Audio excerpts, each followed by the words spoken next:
Nimaga o'sha ayollar bilan gaplashishni boshladi? Demak, nimadir ularda bor. Demak, ular unga siz ajoyib insonsiz, siz oliyjanob erkaksiz degan ajoyib umrida eshitmagan gaplarni aytgandirki, ularga og'zidan so'lagi oqib, orqasidan ketib qolgandir.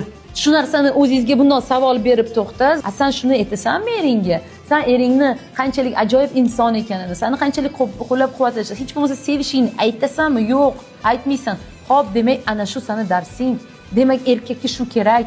Shuning uchun u shunaqa qildi. Agar toki siz o'tirib olib faqat xafagarchilikda o'tirib, uni azoblab, energiyangizni faqat xafagarchilikka sarflaydigan bo'lsangiz agar, bilib qo'ying, bunaqa erkakni bir harakat qiladi, ikki harakat qiladi, uch harakat qiladi.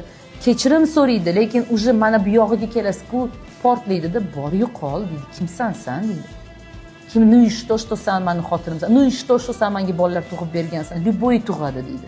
Bilib qo'yinglar qizlar, sizlar o'zingizlardan yasab olmanglar Tsaritsani, korolevani, erkakni jazolovchi bo'lib o'tirib olib faqat jazo beradigan kimsizlar sizlar? Kim? Kimmiz? Men o'zim haqimda ham hozir aytyapman. Faqat sizlar emas, men ham ayolman. Men ham ayolman, sizlarga o'xshagan har biringlarga o'xshagan ayolman. Men ko'rmaganmanmi xiyonat? Men shunaqa dahshatli xiyonatni ko'rganmanki, bu menga bir umrga dars bo'lgan.